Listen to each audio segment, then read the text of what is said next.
Good morning. So, not that it's important, but it is a good topic to talk on because my friend and me got in a huge discussion. Now, I don't read much in the way of biographies outside of musicians and certain music industries before I got into the spiritual context of things. But one thing people don't know is that some of the deaths were accidental coincidences and the other ones were planned. Jimmy, Jim Morrison and Janis Joplin were killed incidentally thanks to Jean Di Bertolli. Now, Jean Di Bertolli was a French count who actually sold heroin to all the famous celebrities for the French Connection. But him being only 22 years old, he was stupid and he didn't realize you're supposed to cut your product. And he didn't understand he's supposed to cut it. So he got Grin Parsons of the Parsons Project to try to sell his heroin. And she said it was so strong, she was afraid to sell it. So she made him take it back. The moment he came back to grab his heroin, he found out Janis Joplin overdosed, and he was the one who sold her the stuff before he went to Parsons' house to sell the heroin there. Well, Parsons already overdosed the moment she did it. The only reason she lived is she injected herself with cocaine to make her heart keep beating. Janis didn't get that opportunity because she was all alone and she went into unconsciousness from respiratory failure prior to her dying instantly because she injected while everyone else would normally smoke or snort it. Only very few would inject it. Jim Morrison died from the same stuff, from the same guy, because he was also selling to Jim Morrison's girlfriend who was having an affair with him. Now, what happened was when Janis died, Jean Di Bertolli said, he's already here illegally in the United States. So to kill a celebrity in the US and you being here illegally, regardless if he's an aristocrat, he doesn't get diplomatic immunity. So he freaked out and he went on a plane and he flew back to France. Well, Lord behold, Jim Morrison and his girlfriend were fighting at that time. So she ditched him and left the United States to go to France while he was trying to finish his last album. And because of that, he wound up catching pneumonia twice and drinking 3 times the amount he used to drink and smoking a pack of Marlboros a day. So Jim was really trying to kill himself at that point because of heartache. Now, he didn't want to be a musician. He hated the persona that was put on him by the industry. So he wanted to give up music to be a poet, even though he knew he wouldn't be respected as much for his music. He wanted to hide out because he didn't like what the music industry was when he found out. At the same time this happened, that's when Hendrix told his girlfriend, I'm going to die before I reach 30. And she's like, don't talk that way. He's like, no, it's okay. I know I'm going to die. I'm just sad I don't get to put out the more creativity I actually have to offer. And it's one thing. He knew he was going to die because he was too big. Now, Morrison and Janis were big, but they were already condemned by their own emotional conflicts. The moment that they were dispositioning themselves, they died because of their habits. Now, yes, it is true. I was taught by the CIA the best way to kill someone is learn their habits and learn their routines. But for people like that, it's just an incidental situation because Janis died because of her habit. Now, Morrison died because of his emotional disturbance. He did not kill himself, nor did he ever use heroin. The reason why he OD'd is because he was doing cocaine and heroin, and they were doing cocaine and heroin and speedballing, but Jim was only drinking and doing coke. His girl had guests over that night, including the Duchess of the Folger heiress, who also was killed by Jean Di Bertolli for her heroin use. Now, because he was a stupid 22-year-old who didn't know how to cut his shit, he killed a lot of people. So 2 years later, the French Connection executed and murdered him. It wasn't until 20 years later that Maya Farrow actually spoke openly to People magazine and Guitar World magazine about the situation that happened to Morrison and to the Duchess of the Folgers heiress for the coffee industry, who died from the heroin that Jean Di Bertolli gave her. Now, he abused the hell out of Maya, but they split separate ways in Morocco, and that's when he was found murdered by the French Connection because he was bringing a paper trail their way, and you don't do that. If they're going to trust you to distribute their drugs, you don't give their drugs a bad name. Otherwise, you pay for it. And they're worse in the cartel because you disappear. It's not kidnapping, it's worse. And I don't need to get into that. I want to get back on the topic here at hand and stay on that topic. So Jim Morrison and Janice died due to incidental deaths that were related to Gene D. Bertolli's ignorance and immaturity as a child who was distributing heroin, considering he had an addiction too, because he was using the shit too. And you don't use the drugs you distribute, which also gave him more bad credit towards the French Connection. Hendrix, on the other hand, he was murdered because he was as smart as Michael Jackson, the same way they killed him. And the same reason why they killed Eazy-E. Eazy-E and Michael were smart like Hendrix to break off from their labels and their management and actually start their own industry. Here's the kicker.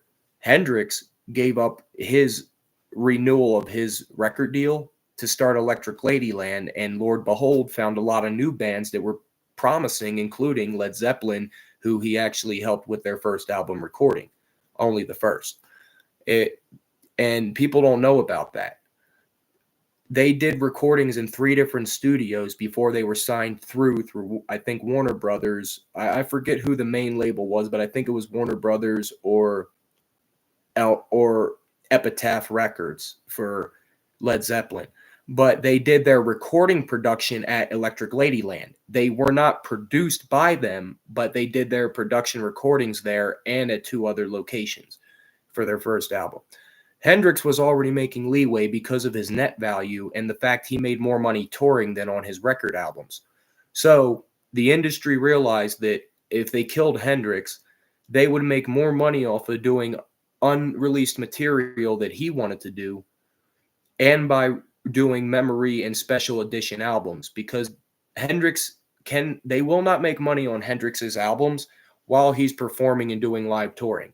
So unless he's dead, there's no way to profit off of his persona, which the music industry and entertainment industry owns. The moment you become a celebrity, you have to sell them your character, your persona, and everything that defines who you are, which is why a lot of celebrities do alter personalities or fake personas.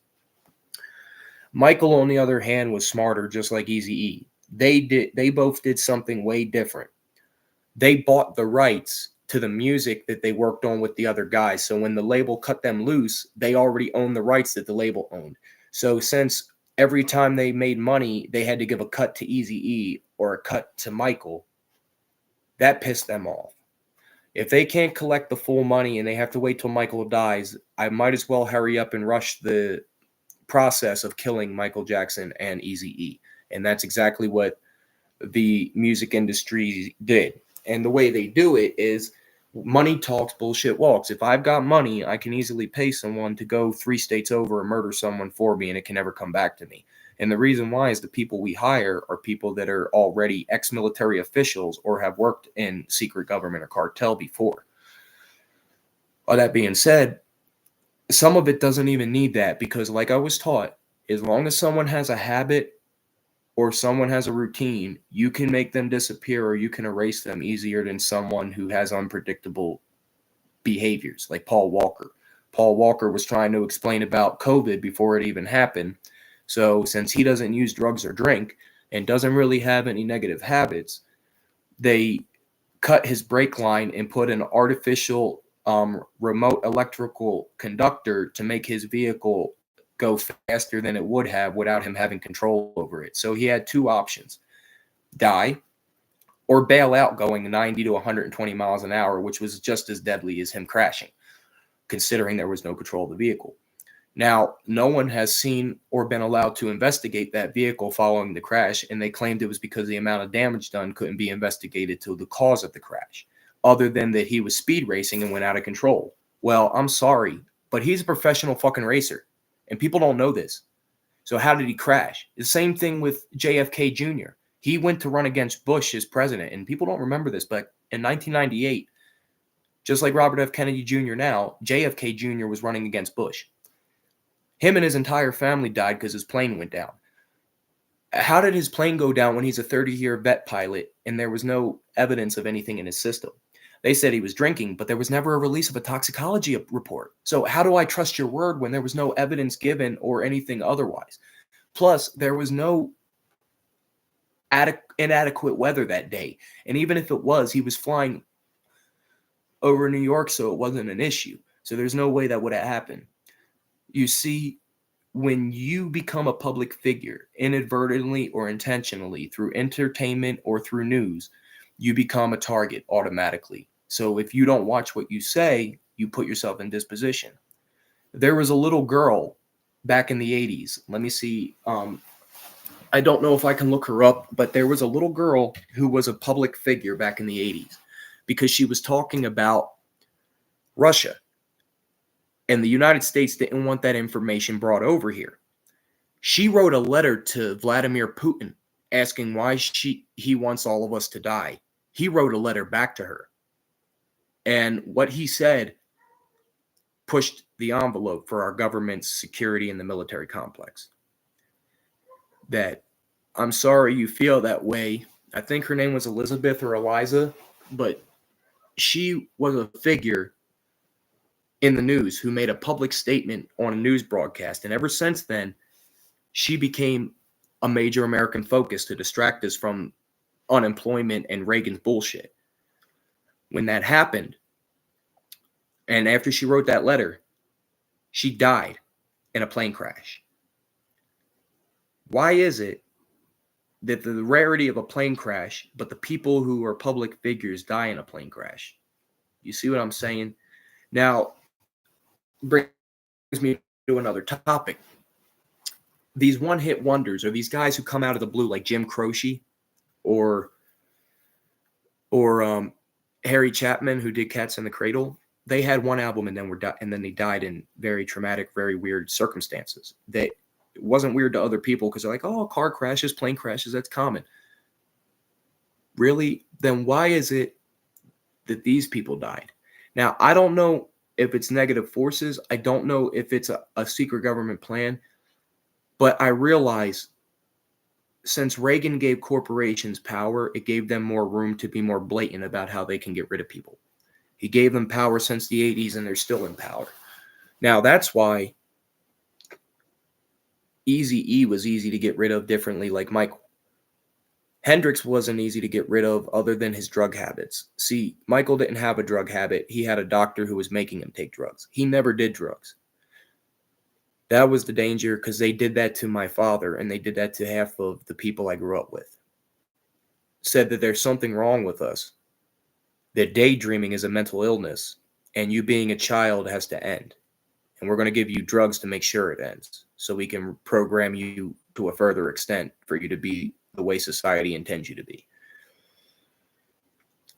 And I had a 70-year-old man ask me, what is it with you kids in your, or at least people in your age group, Johnny, between the ages of 25 to 35 that have this, desire to be lazy and want to die?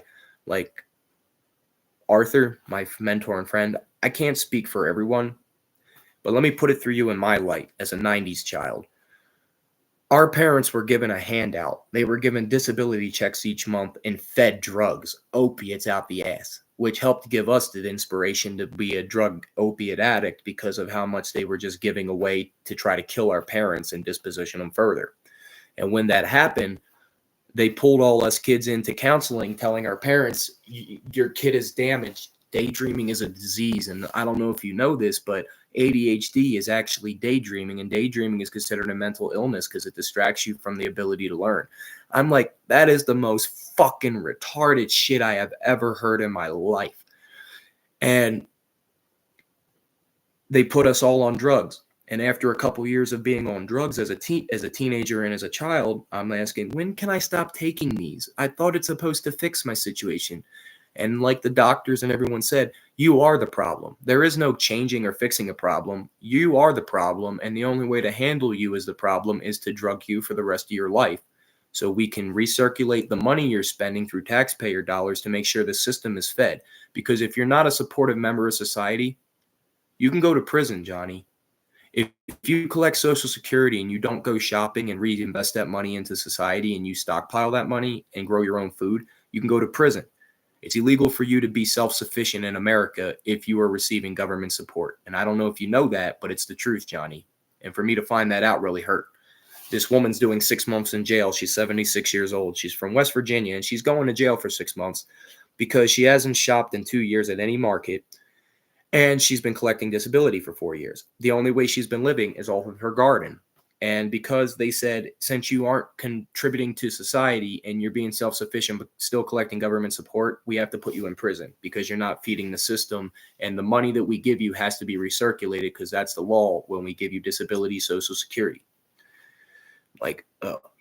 So the fucked up thing is she was supporting the community, but she was donating her food. She wasn't selling it. And since she was donating it, that didn't account for her to be a supportive member of society. Even though she was growing her own food and still giving it out, they want the money they gave her to be recirculated. And this is how I learned the secret from the government on how people become rich and how they never lose their money to be millionaires. Other than mutual investments, money cannot be saved and money cannot be gained and money cannot be stowed away. Money only belongs to the house that created it and the house it represents. So the way to become rich is to recycle your money. If you recycle your money, then they give you more back. Me as a business owner, I found that out, that I can recycle money through different entities that I own, like corporations do, and I can keep that money there. And that money doesn't have to be taxed or taken because it's my revenue. And it is what my net worth is for my company, but doesn't pertain to my Social Security number. So therefore, if I'm contracted with corporations and they're giving me money for my supplies, I'm taking the money back from the corporations and recycling it into my other entity as a nonprofit. And all that money goes back to the community. So I'm taking all the money back from corporations and sending it back into the community. And when I do that, since I'm not paying myself and I'm only giving stuff away to the community to sustain it, the IRS gives me all that money back plus some. So I basically get paid by the government to support the community instead of making money as an enterprise. So it's better. That's why I'm focused on helping the community, because I can bring them money the more I set things up and the more information I get. Now, even though it makes me a target and puts me in danger, it doesn't put me in danger if I share the information and not share the materials. You know what I mean? Like, here's an example. I can build a time machine, or I could show you how to build it. If I show you how to build it, you're the one liable for breaking federal or intergalactic laws. I'm not liable because I only gave you the information, but I didn't sell you the device or the material to make it. So therefore, I can't be targeted and I can't be held liable. Now, unless it's illegal to release that information, which the Freedom of Information Act of 1969 portrays that none of that information can be considered illegal to share unless it is a matter of national security, which would only pertain to military news. So as long as I don't share certain CIA files or military information, I really couldn't be targeted. But if I share information on devices that military have, their weapons and how to build them and other things, that's different because that information is technically open. It's just not a lot of people are practicing it. Now, for the devices that are a little more out there that they don't want people to know about, then I can be sentenced to death by the US government for treason by me sharing this information on social media, because other platforms, even though China and Korea and other countries do not allow internet, that doesn't mean that the leaders don't have the capabilities of getting this information through me through social media, especially considering the amount of spies there still are in the world. And people don't believe in spies, but they do exist and they are still around. And social media makes it that much more easier. And that's why spies have now become hackers, because it's easier to infiltrate through electronic means than it is through physical means, especially with the matter of national security these days. So these celebrities and these people have made themselves targets because of how smart they are. They rather you be an icon than a entity. When you make yourself an entity and a force through either finance or power, you have to be sentenced to death and they will come kill you no matter what the means are, whether it's through making it look like an accident or that's basically all they can do. Now, I'm going to be real. As I was taught by the CIA, it's easier to dismiss someone and make them look sick or mentally unstable than it is to just kill them. So another thing, Johnny, is with the hackers that we worked with, we can put child pornography on anyone's computer and implement them as a child sex trafficker or into child pornography, which is a felony and discredits you from any type of career in certain education fields. So if you're someone who's knowledgeable and shares information, they're going to set you up to make you look like you committed a sex crime. So therefore, no one will trust your opinion because they won't trust your knowledge if they can dismiss you based on your actions. Now, if they can set you up that way, they don't have to worry about killing you because they've already been discredited. That's the problem. They did it with the guy from Boulder up here, John Romanek, who Steve or John Romanek, I forget his name, but anyway, they made a documentary on Netflix, and he's had more contact with UFOs and extraterrestrials and having been abducted and having. You got to watch the documentary. It is fucked up. It is freaky, and it actually got him. The CIA came after him. Instead of killing him because of the amount of people that's backing him up out here now, because of the evidence he brought to the table, they snuck child porn onto his computer and dismissed him for child pornography because they couldn't prove anything else. See, child pornography can be proven easy. You just got to have a picture of someone under 18. And these days, almost everyone has child porn on their computer and don't even know it. That's the funny thing. Even Facebook is showing child pornography now. Every time I go to Facebook, it's openly child pornography every time I scroll down. So they're dismissing someone for being a sicko when Meta is allowing child porn and human trafficking through Facebook and Instagram as we speak. And the CIA's already contracted with them, so they're not willing to investigate something that they're responsible for. So they're willing to turn an eye and let the child and human sex trafficking and human trafficking go on through social media. It gives them more room to come up with an excuse to create less communication through people and have more control over the media too. So we are looking at a total dictator socialist country, and the U.S. will be considered that next to Nazi Germany within about 10 years. We will probably be worse than China and Russia put together as far as control of laws and dictatorship. But it's also going to mean that at least 20 million people are expected to die in the next 8 years of unnatural causes due to the circumstances about to happen. And this is why a lot of the celebrities were taken out, because once you get to a certain point in money and status, or you get through the certain back doors of places you wish you never been, you hold a lot of guilt and weight on your chest knowing that they're doing this to people that you sing for and you try to support. But if you step out of line and speak against them, they kill you, and then they still kill everyone else. And this is why, as I was taught by my CIA friend and my mentor, they want us to be lazy to the point to where we won't know what to do when shit hits the fan. So unless we can learn how to educate ourselves and be self-sufficient, we're going to have a very terrifying future for our families and ourselves in a few years.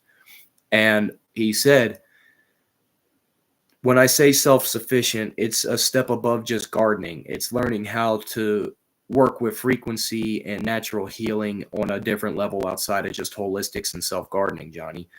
And all the information's there, but people are too lazy that they rather be a consumable good and spend their money on stuff that's unnecessary, that they're probably going to use a few times, or when they die, no one's going to want, and all that money will be recirculated back into the corporations, the government, and if you're lucky, your family might see 5 or 10% of that. Especially without a will, they'll probably see nothing. But the pot's about to turn. I mean, it is turning already. So I try to tell people, stop trying to change the world. Unless you're willing to change the way you live, you can't change the world.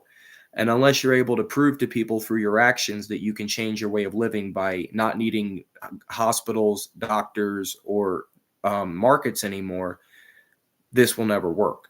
And I've realized that it's already to that point when it's illegal for anybody in Colorado, Oregon, or Washington to grow vegetables, plants. Even if you have a marijuana card and you're medically marijuana sound, you cannot grow marijuana if you live in an apartment. If you grow tomatoes in your apartment, you will get automatic eviction in Colorado, Washington, California, and Oregon. So that means they're making it to where people have to depend on the government. So that way, when shit hits the fan, they know we're all going to kill each other because we won't be able to find the elite and take their money. It's going to be easier for us to go rob each other and steal from each other than it would be to go into Fort Knox or into a government building or banks and just rob every single bank in the country and take everything. Because if our infrastructure and our society collapse, that means our economy collapses. And if our currency would collapse because no one's working and no corporations are making money because everything's fallen out and no one has money, then it's take and give as you please. It's going to be the end of days to where people will rob, rape, steal, murder for their own beneficial gain instead of putting everything into a higher power and self-sufficient care. And that's where we're headed, because everyone's living off the government, that the moment they cut everyone off, they know this will be great. Half of them will commit suicide and the other half will go murdering each other, and they can't come for us because if they rob a bank or a store for money, the money's not worth anything anymore. And unless they know how to barter or create their own means of combustion and electricity, they're doomed. And that's the funny thing, is that we don't need oil and gas or electricity. It's so fucking easy to build your own solar panel. That's why jjmedicinals.com, my website, has free PDF downloads for you to build your own solar panel for $80 or less. How to make your own electricity. I actually have a way to make renewable electricity to where we actually do not need any electrical plants anymore, because I found a way using 800-pound magnets.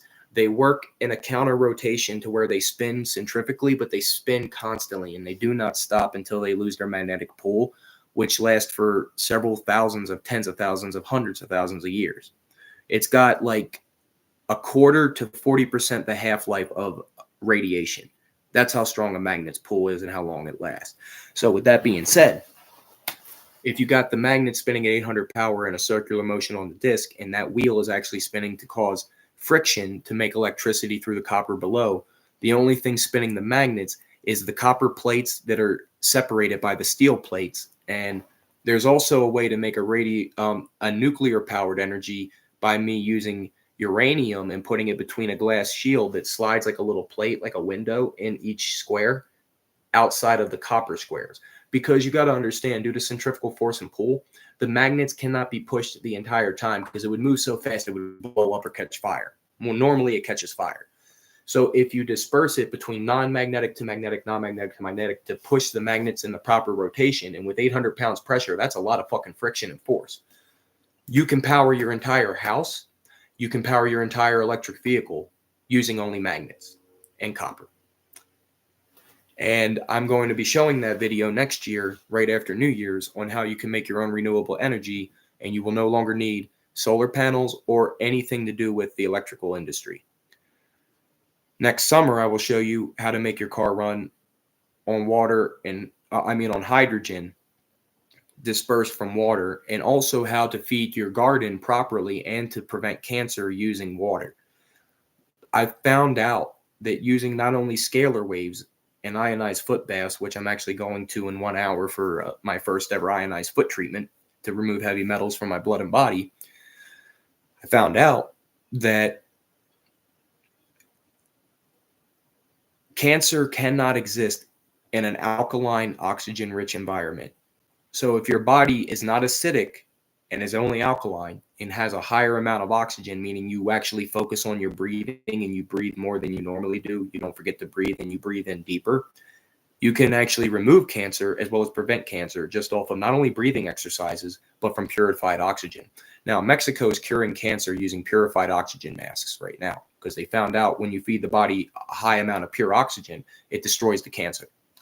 Same thing here. Now, I managed to do this with one person, and in doing so, I'm very grateful to find out I made a positive mistake. Using electrolysis and hydrolysis to separate oxygen and hydrogen from water through a double filtration system using electrolysis, the hydrogen's lighter than oxygen. So I have a separation funnel going up.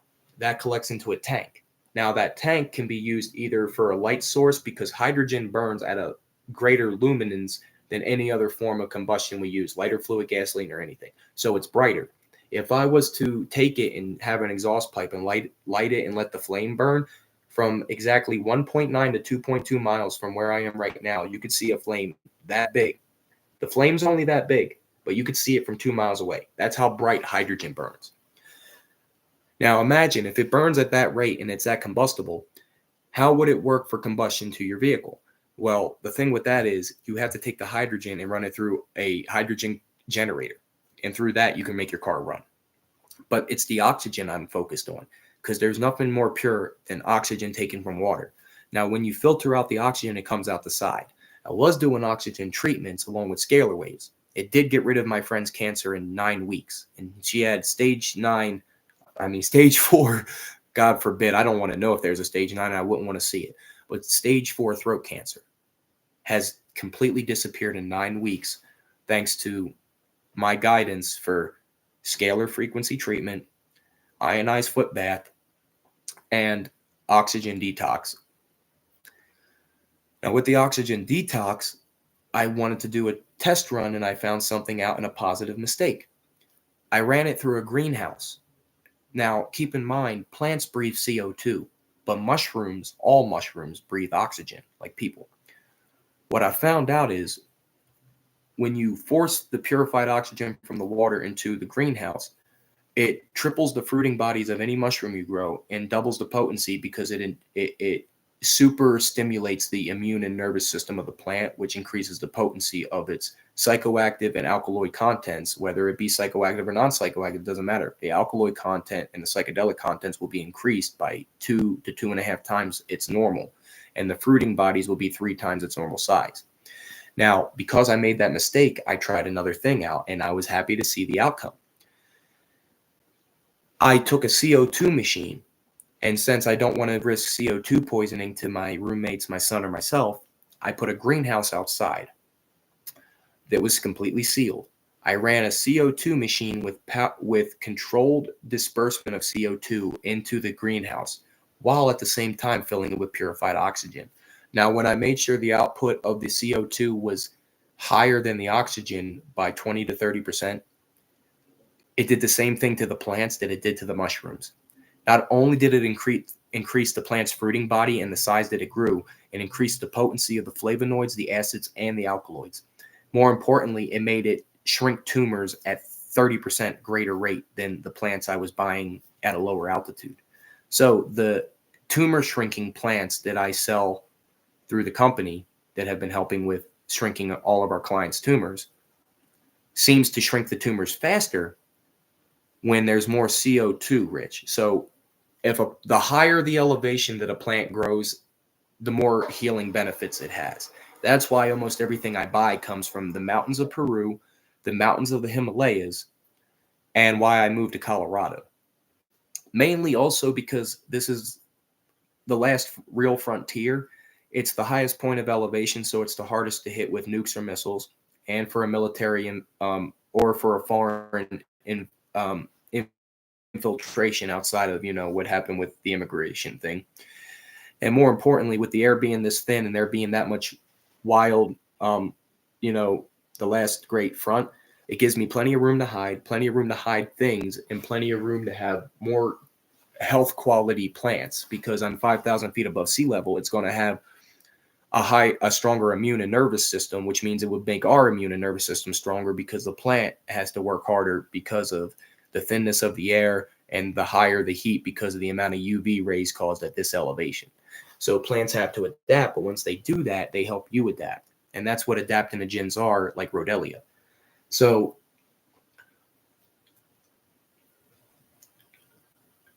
it pays to be self-sufficient and educated. School will never teach you this stuff because they're only there to program you. That's why you're there as a collective and you're learning the same things. Because if your education really mattered, you would actually have a private tutor given to you by the state to see your worth, to see where you would stand as a level of IQ to work for the government or anything in that area. Instead, they want to see you do that on your own, so they know that you are actually reliable outside of interference. But they also want to make sure that you could still be manipulated. They don't really do that unless they can buy you out. And if they can't buy you out, then they try to suppress you. And that's basically what happens with the majority. That's why there's standards and practices for schools, and why they only will fund so much, because they only want them to learn so much. That's why you're programmed. You're programmed from an early age. And then the media takes care of the rest by putting you in an emotional programming of fear and insecurity. So everybody is programmed. But the best part of that is you can learn how to deprogram yourself, which is what I did. When I saw the big picture when I turned 18 years old of what the doctors were doing to me and my father, and what the justice system and Biden was doing to, what Joe Biden was doing to all of us in Delaware as our governor. When I saw the bigger picture, I realized there's still stuff I don't know. And there's stuff I can't listen to, so I need to do the research. So I dropped out, did all this. I snuck through the dark web. I stole CIA files from my hacker buddy. I had to break into the FBI's database to steal a ton of shit. I broke federal and national laws, stealing government and military information for my own personal gain, because I knew I couldn't share it with other people to a direct T. I can be indirect and I can be passive, persuasive for my own safety and for the well-being of people that don't want to hear that or deal with it at the same time. Because I'm only trying to give people so much that they get the initiative to be self-sufficient and self-loving, to understand what's about to happen and what's currently going on. But I can't tell them what's going to happen because I'm not allowed. And it's not even because the government says that. It's only because I can't affect free will, and I can't intervene because I'm not a god or a demigod or God himself. I'm not any one of a higher being of elemental understanding. So I can only be there for my son and the younger generation to program them with the proper information to make sure that I can undo everything that the school does for the children that are friends of my son and my son himself. So I have him go to school so he can learn the fundamentals of numerology, numbers, and the made-up alphabet. But everything else I have to teach him, because he will not be told about certain points of history. He will not be told about how frequency and electricity works. He won't be told about how you can make your own generators and how you can make your own food. He won't be told how you can make anti-propulsion systems and how you don't need the government, the markets, the doctors, or anything anymore. Because I found out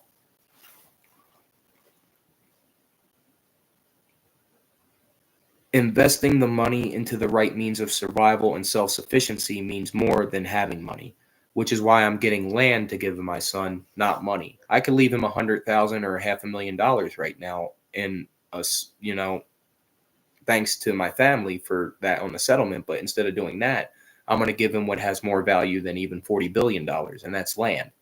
Because if the government's taking all the land to displace us so we can be displaced and be more easily manipulated because we have no more rights or freedom of rights, as long as he has that land and he knows where the laws are prior, he knows what he needs to uphold and stand for. And that's what needs to be instilled in the younger generation. Because once they kill us off, they're going to come for our children. When they come for our children and manipulate them, we want to make sure that they can't be easily manipulated or persuaded. Even if they have to commit a World War IV to destroy the tyranny and undo the civil injustice of a communist nation, everything here is temporary. So at least whether they fight and live or fight and die, our children live the cause, just like our ancestors did and just like we're trying to do. We want to prevent that. And the way we prevent that is teach them how to fall out of society and not have to fight for their rights, but gain their rights through their own knowledge. Freedom isn't free. And the fact that they programmed us and keep us on a leash and chain just shows that. So unless you can educate children how to be self-sufficient and make their own weapons, medicines, nutrients, and food, and how to build and take care of a house and be mechanically savvy, our children aren't actually learning fuck all, jack shit. And in about 10 years, they're going to start rebelling like we did in the 90s over this situation. And it's going to be worse than drug rebellion. It's going to be, I got to murder people now because the world is so fucked up and I'm so insecure to be out of my home. I have to kill people and rob just to feel comfortable. And for the people that are too good-hearted, that don't care to push those boundaries, whether the video games helped program them that way or the media did, they're going to become suicidal and reserved because they are going to be too insecure with the world and with themselves. That's one thing I never want to see happen to a child, and one thing I never want to see happen to anybody for that matter. So that's why I'm doing what I'm doing, because I realize if I ain't dead yet, then it must be because of what I know. And if I wanted to die because I know too much, then I might as well share that information at the cost of what it's going to be anyway. But now that I have a child, I have to do and think about that differently. So now I have to keep my mouth shut to a degree and only disperse that information locally, or to the younger generation. With that being said, this might be an important call, so I'll follow up later. Hope this was great rambling. Much love to y'all.